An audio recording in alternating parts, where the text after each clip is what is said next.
पाकिस्तान जब खेलता है तो ऐसे ही खेलता है। वाह जी वाह, क्या आज परफॉर्मेंसेज हुई हैं पाकिस्तान की यंग गन्स की तरफ से। मोहम्मद हारिस और हसन नवाज ने रिकॉर्ड स्कोर बनाया है पावर प्ले के अंदर। आज तक पाकिस्तान ने इतना स्कोर नहीं बनाया, 75 स्कोर 6 ओवर्स के अंदर। मैंने भी नहीं बनाया, या मेरे साथ खेलते वालों ने भी नहीं बनाया। लेकिन ये यंगस्टर्स जिनके बारे में ये बोला करता है कि पाकिस्तान में तो यार टैलेंट ही नहीं है, किसको खिलाएंगे, क्या करेंगे, ये 2 4 6 प्लेयर चले गए तो पाकिस्तान की क्रिकेट खत्म हो जाएगी। पाकिस्तान के भाई इजी हो जाओ, ये क्या है। आप लोगों को पहले दिन से बोलते हुए आ रहे हैं कि आप लोगों ने उनको अच्छा एटमोसफेयर देना है, सीनियर प्लेयर्स को निकालना है जो पाकिस्तान के लिए कुछ भी नहीं करते रहे सिवाय ग्रुपिंग्स के, सिवाय कप्तानियों के नशे के, सिवाय फ्रेंडशिप्स को ओब्लाइज करने के। उन्हें पाकिस्तान के लिए आपका आज तक जीत के क्या दिया था पिछले 7 8 इवेंट के साथ। तो ये जब चीजें हमने एक्सपोज की तो फिर एक कैंपेन स्टार्ट हो गई और ये बोला गया अपने अपने बच्चों को बचाने की तैयारियों के अंदर कि पाकिस्तान के अंदर तो टैलेंट ही नहीं है, पाकिस्तान किस तरह जो है ना इनके बगैर चलेगा। नहीं भाई, 2 मैच लगे, तीसरे मैच के अंदर हसन नवाज और मोहम्मद हारिस ने टाइट स्लैप दिया उन सब लोगों पे जो ये समझते और कहते हैं कि पाकिस्तान के अंदर डोमेस्टिक के अंदर टैलेंट नहीं है। डोमेस्टिक के अंदर खुद वो कभी आए नहीं, पता नहीं कब लास्ट टाइम उन्होंने जिंदगी में चक्कर लगाया था, कोई लेना देना है नहीं। सुनी सुनाई बातों पे आके वो आके इस तरह के बड़े प्लेटफॉर्म पे, टीवियों पे आके, जहाँ पे उन पे रिस्पॉन्सिबिलिटी होती है पूरे पाकिस्तान या पूरी दुनिया के जो लोग उनको सुन रहे हैं उनको सही खबर इंफॉर्मेशन प्रोवाइड करें, वहां पे वो आके इस तरह की फॉल्स इंफॉर्मेशन प्रोवाइड करते हैं और आके कहते हैं कि पाकिस्तान के पास टैलेंट नहीं है, आप इनके बगैर आगे जा नहीं सकते। और दूसरे ही मैच में, तीसरे मैच में गालिबन हसन नवाज ने T20 के अंदर न्यूजीलैंड के अंदर सेंचुरी कर दी है, जहां पे बॉलर्स का बॉल बल्ले पे लगाना जो है ना बड़ा मुश्किल हो जाता है कभी कभार। लेकिन इन्होंने प्रूव किया है कि Pakistan has got the talent, Pakistan के अंदर टैलेंट मौजूद है, पाकिस्तान के अंदर बड़े जबरदस्त प्लेयर्स मौजूद हैं। ये हसन नवाज वो प्लेयर है जिसने अभी डोमेस्टिक में इतना कोई डोमेस्टिक नहीं खेला हुआ, या इतने कोई शानदार या आउटस्टैंडिंग परफॉर्मेंस नहीं है डोमेस्टिक में, लेकिन उस लड़के ने भी जाके इंटरनेशनल में परफॉर्मेंस कर दी है, सेंचुरी कर दी है। सो इमेजिन कि अगर आप सही लड़कों को लेके चलेंगे, सही स्काउटिंग करेंगे, सही सिलेक्शन करेंगे, वो पाकिस्तान को कहां पे लेके चले जाएंगे। तो ये टाइट स्लैप था उन लोगों के चेहरे पे जो पाकिस्तान की यूथ को कहते थे कि पाकिस्तान के पास टैलेंट नहीं है, पाकिस्तान के पास तो औजार नहीं है सर्जरी करने के लिए, पाकिस्तान कैसे सर्जरी कर सकता है। ये कहाँ से आए हैं यार प्लेयर, ये दमिश्क से तो नहीं आए, या ये मोइनजुदारो के प्लेयर तो नहीं है यार, ये आप ही के पाकिस्तान के प्लेयर हैं भाई। आप ही इनको जो है ना बिल्कुल निगलेक्ट करते जाते हैं। क्यों?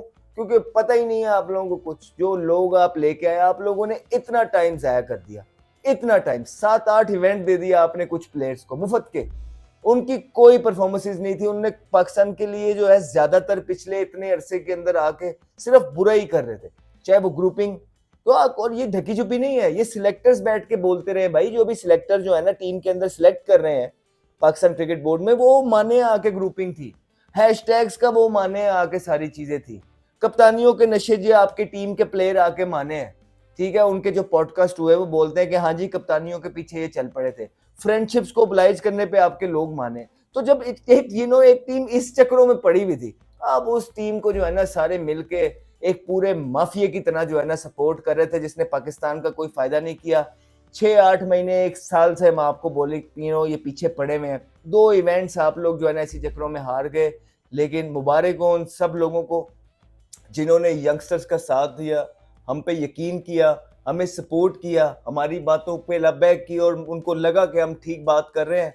बहुत मुबारक हो आप सबको, चाहे हम वो जियो पे प्लेटफॉर्म पे बैठ के बात करते हैं, जितने भी वहाँ पे लोग थे, या अपने यूट्यूब चैनल से जब हमने यंगस्टर को सपोर्ट किया और सारे सीनियर्स को एक्सपोज किया, तो हमें बहुत ज़्यादा बातें ये सुनने को मिली कि जी टैलेंट नहीं है। ये तीसरे ही मैच में हसन नवाज ने ना सिर्फ सेंचुरी की है बल्कि पावर प्ले में भी 75 स्कोर बनाए जो आज तक पाकिस्तान ने नहीं बनाए। फिर 200 प्लस चेस भी हो गया। मैं मानता हूँ कि पाकिस्तान टीम में भी बहुत चीज़ें चेंज होने वाली हैं। पाकिस्तान की बॉलिंग जो है वो बड़े अरसे से नाकाम जा रही है और पाकिस्तान को बैट्समैन तो चले हो गए हैं, हारिस फ्लेयर के अंदर नजर आ रहा है, नवाज ने जो है ना आज सेंचुरी कर दी है, साइम अयूब है, फखर है, कहीं ना कहीं आप सलमान अली आगा अच्छी फॉर्म के अंदर है, बहुत ज़बरदस्त दोनों बारियां ली है। सलमान अली आगा को आप साइड पे नहीं कर सकते हैं। सलमान अली आगा ने जो पिछले मैच के अंदर 45 किया है वो भी बड़ा वैल्यूएबल था। 135 हमारा बॉलिंग को जब तक अब 15 ओवरों के मैच में भी 200 ना दो तो उनको यही लगता है स्कोर कम है, हालात कुछ इस तरह के हैं उनके।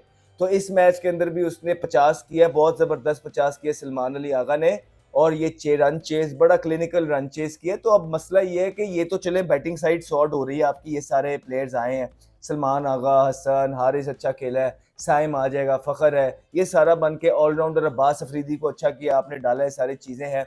आपको भी एक स्पिनर उसको उसामा मीर आपको चाहिए है, हर हालत में आपको लाना पड़ेगा। फिर आपको आपके फास्ट बॉलर्स की फॉर्म देखें क्या है, आपको फास्ट बॉलर्स अब बनाने पड़ेंगे, जिस तरह आपने अपने बैट्समैनों को बाहर किया और छोड़ा है, नए प्लेयर्स को परफॉर्मेंस कर गए, इसी तरह आपको बॉलिंग पर भी सोचना पड़ेगा, बिकॉज ऐसा हाफ हाफ चीजें नहीं आप कर सकते हैं। आपको अब पूरा ही काम रिवैम्प, क्या होता है, रिवैम्प ही करना पड़ना था, बिकॉज वो लोग जो कंट्रोवर्शियल हो चुके हैं, जो टीम का माहौल खराब करते हैं, जिनकी परफॉर्मेंसेस कुछ है नहीं, आप उनको ज्यादा देर के लिए टीम के अंदर अब रख नहीं सकते हैं, नहीं तो फिर आप अपना नुकसान ही करेंगे। तो वेल डन, बहुत अच्छा जबरदस्त मैच रहा, और सारे जवानों को बहुत मुबारक हो। बॉलिंग में भी अच्छी परफॉर्मेंसेज आई हैं, लेकिन उस तरह की किलिंग परफॉर्मेंसेज बॉलिंग के अंदर नजर नहीं आ रही है, जिस तरह भी आपने देखा हसन नवाज की इनिंग, ये वो इनिंग है जो सदियों याद रखी जाएगी। अपनी शॉट सिलेक्शन को इम्प्रूव करने की जरूरत है, कंप्लेसेंट नहीं होना है, कोशिश करनी है कंसिस्टेंट रहना है। एट द सेम टाइम अवाम, देखिए बड़ा अनफॉर्चुनेट है, पिछले ये 2 मैचेस से हम देख रहे हैं कि जो लड़के पिछले 6-6, 7-7 साल से खेलते हैं, अनगिनत मैच खेले हैं B, C, D टीम्स के अगेंस्ट, उनको किसी ने कुछ नहीं कहा। उन्हीं लड़कों के पास माशाल्लाह पैसा है, वो पैसा उड़ा रहे हैं पागलों की तरह, और अपने ही प्लेयर्स के अगेंस्ट, अपने ही कोचिंग स्टाफ के अगेंस्ट कैंपेन्स चला रहे हैं आजकल, और इनको दुनिया के सामने फेल करने की कोशिश कर रहे थे। ये अपने ही प्लेयर आपके बैठ के कर रहे हैं ये सारी चीजें। तो मेरे मतलब कहने का ये है कि क्या आपने एक टीम बन के खेलना है, क्या आपने एकजुट बन के खेलना है? आप लोग सेल्फिश थे और सेल्फिश ही रहेंगे, जो अपने ही बच्चों को जो है ना, या कोचिंग स्टाफों को उड़ा रहे हैं। लेकिन वो फिर अल्लाह का भी तो एक प्लान है, अल्लाह ताला जब जो है ना रस्सी टाइट कर लेता है, तो फिर वो चारों तरफ से जो है ना घेर लेता है और निकलने का मौका नहीं देता। एक आखिरी चीज रह गई थी उन लोगों पे, यंगस्टर्स का परफॉर्मेंस करना। वो आके ना सिर्फ परफॉर्मेंस, ऐसी परफॉर्मेंस की कि उसने तो सेंचुरी खड़का दी है।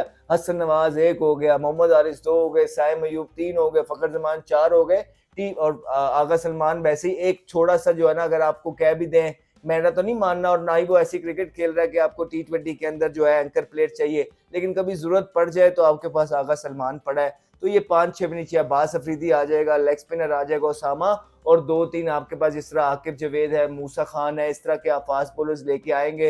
हारिस ठीक बॉल कर रहा है, तो आपका T20 की चीजें तो शॉर्ट नजर आ रही है। ये चीजें अब इस तरह बढ़ानी है, इसमें रुकना नहीं है। बॉलिंग में चेंजिंग होने वाली है, बॉलिंग में आपने तब्दीलियां करनी है, अभी चीजें बहुत बेहतर होने वाली हैं। अच्छी बात यह है कि ये प्रोपेगेंडास जो हो रहे थे कि ये रुक जाएंगे, जीत एक कॉन्फिडेंस लेके आती है। बहुत मुबारक हो मैनेजमेंट को, आई थिंक बहुत जबरदस्त डिसीजन थे कि ये जो 2-3 इन्होंने सीनियर्स को साइड पे करके यंगस्टर्स लेके आए, यही अब बॉलिंग के अंदर भी करना है। आपने आधी आधी चीजें नहीं करनी है, करना है तो आप पूरा करके आप आगे निकल जाएं, आगे बढ़ जाएं। अगर आपने एक आधे बॉलर को कहीं एडजस्ट करना है तो टेस्ट क्रिकेट में एडजस्ट करें, टेस्ट क्रिकेट खिलाएं उनको, ताकि उनका रिदम वापस आए, वो लंबी लंबी बॉलिंग करें, वो 20-20 ओवर करें दिन के अंदर, 22-22, ताकि वो एक रिपीटेबल उनका एक्शन जो चेंज हुआ है मॉडिफाई कराएं, उनकी चीजें देखें तो सही। आप लोग 2-2 बॉलर्स हैं, फास्ट बॉलर्स हैं टीम के अंदर, कोचिंग पैनल के अंदर, और आपके फास्ट बॉलर को 4-4 छिक्के एक ओवर में पड़ते हैं। ये सारी चीजें आपने ही देखने वाली हैं, क्योंकि इंप्रूव करना है। हर चीज आप मिट्टी पाव नहीं कर सकते हैं, आप काम भी तो करें ना। अजहर महमूद साहब आके देखें तो सही, क्या मसला क्या हो रहा है आपके बॉलर्स के साथ, क्या चक्कर क्या है कि जो है ना इतने अरसे दराज से कुटाई पड़ी जा रही है।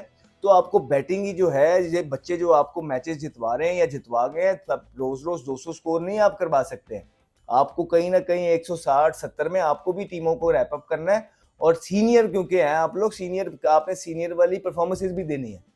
तो ये था all in all, I think it's a wonderful performance by youngsters. बड़ा खुशी होती है अपनी क्रिकेट को राइट सिमत में जाते हुए देखने का। इट्स जस्ट अ गेम, आपने कंप्लेसेंट नहीं होना, मैनेजमेंट है, प्लेयर्स है, चीजें खराब नहीं करनी है, नहीं तो पता लगे फिर सारा कुछ वही मेला चल गया। नहीं, कोशिश करनी है हर दिन। ठीक है, जीत आपको कॉन्फिडेंस देती है, जीत आपको थोड़ा सा टाइम बाय करने का टाइम देती है, थोड़े सा रिलैक्स करती है आपको, लेकिन आपने अपनी जो रूटीन्स हैं, रिजीम्स हैं, वो बदलनी नहीं है, अपनी मेहनत को जारी रखना है। इनफैक्ट ये प्रेशर को उतार के कॉन्फिडेंस के साथ अंदर जाना और मुल्क के लिए खेलना है। इंशाल्लाह we are right behind you. Many congratulations to the youngsters once again. Hasan Nawaz आते साथ ही अपने तीसरे ही गालिबन मैच के अंदर उन्होंने सेंचुरी की है। It's not a small feet, ये सेंचुरी उनको हमेशा याद रहेगी आने वाले वक्तों में, बट इट्स जस्ट बिगनिंग। ये पाकिस्तान का नया टैलेंट है। पाकिस्तान का टैलेंट, वो लोग जो कहते थे पाकिस्तान में टैलेंट नहीं है, वो हसन नवाज की तरफ देखें और उनको पता लग जाएगा पाकिस्तान के अंदर कितना टैलेंट है, और थोड़ी शर्म करें। Take care, thank you. Henry, and he's got pumped for a big one. Talented young man, Ahmed Shahzad.